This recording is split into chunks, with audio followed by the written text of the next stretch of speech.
गुजरात के अहमदाबाद से दहशत से भर देने वाली कुछ तस्वीरें सामने आई, जहां एक बस में अचानक लगी आग के बाद कई और गाड़ियां भी इसकी चपेट में आकर बर्बाद हो गई।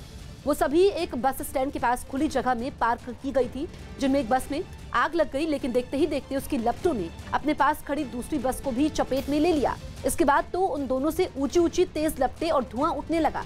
एक बस तो पूरी तरह आग का गोला बन गई। लपटों को देखकर आसपास के लोग वहां पहुंचे और फायर ब्रिगेड को इसकी जानकारी दी।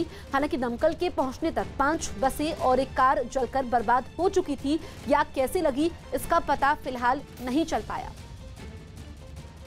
तमिलनाडु में होने वाले विधानसभा चुनाव से पहले सुपरस्टार रजनीकांत ने राजनीतिक पार्टी नहीं बनाने का बड़ा ऐलान किया। न्यूज एजेंसी पीटीआई की रिपोर्ट है कि रजनीकांत ने चुनावी राजनीति में नहीं उतरने का फैसला किया।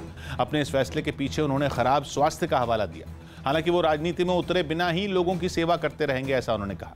इस बात की जानकारी रजनीकांत ने खुद एक चिट्ठी लिखकर अपने प्रशंसकों को दी। कुछ रोज पहले ही ब्लड प्रेशर में लगातार उतार चढ़ाव की शिकायत के बाद वो हैदराबाद के अपोलो अस्पताल में भर्ती हुए थे, जबकि अस्पताल में भर्ती होने से पहले उन्होंने जनवरी में अपनी राजनीतिक पार्टी लॉन्च करने का ऐलान किया था। यूरोप के देश क्रोएशिया में आए भूकंप में अब तक 7 लोगों की जान जा चुकी है। इससे पहले राजधानी ज़ग्रेब में दूसरे दिन भी भूकंप के तेज झटके ने वहां रहने वाले लोगों को हिलाकर रख दिया।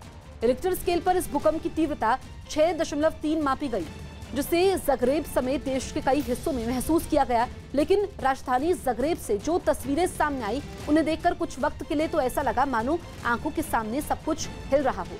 कई पक्के मकानों का मलबा सड़क पर बिखरा नजर आया। भूकंप ने इतनी तबाही मचाई कि एक कार में बैठे कुछ लोग मलबे के नीचे दब गए, जिन्हें इलाके के कुछ लोगों की मदद से राहत बचाव दल की टीम ने बाहर निकालने का काम शुरू किया। कार के अंदर से एक बच्चे को भी निकाला गया। भूकंप के तेज झटकों की वजह से कई इमारतों को काफी नुकसान पहुंचा। वहां से सामने आई एक तस्वीर में मलबा गिरने से पूरे इलाके में धूल उड़ती दिखाई दी। बर्बादी के इस मंजर को कई लोगों ने अपनी आंखों से देखा, जिससे उनमें दहशत फैल गई।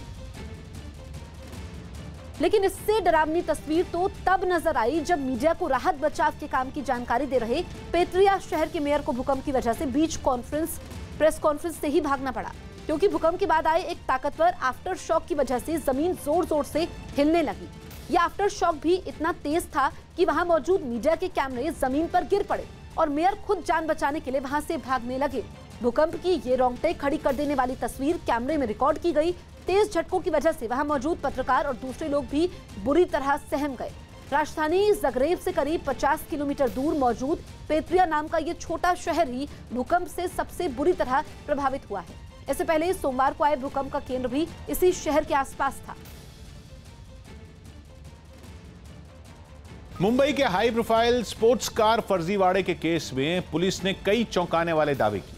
एक दिन पहले ही इस केस में डीसी डिजाइन कंपनी के मालिक दिलीप छाबड़िया को पुलिस ने गिरफ्तार किया था, जिन पर कई लोगों से धोखाधड़ी का आरोप है। अब इस मामले में वो वीडियो भी सामने आया है जो दिलीप छाबड़िया की कंपनी की वजह से बना,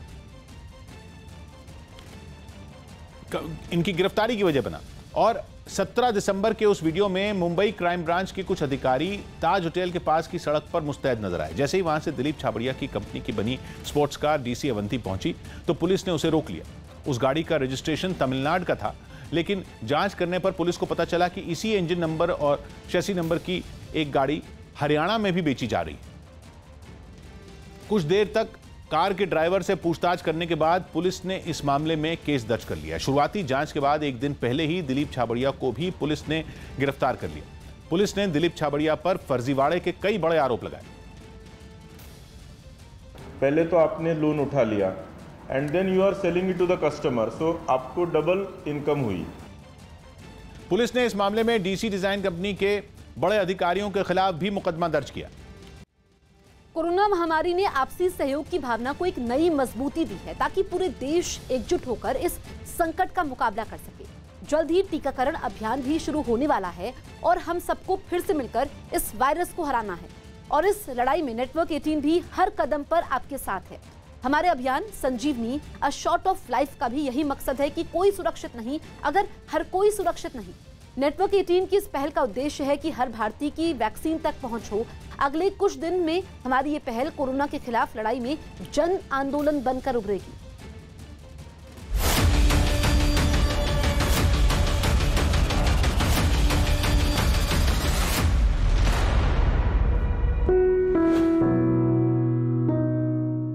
ब्रेक के बाद लौटते हैं।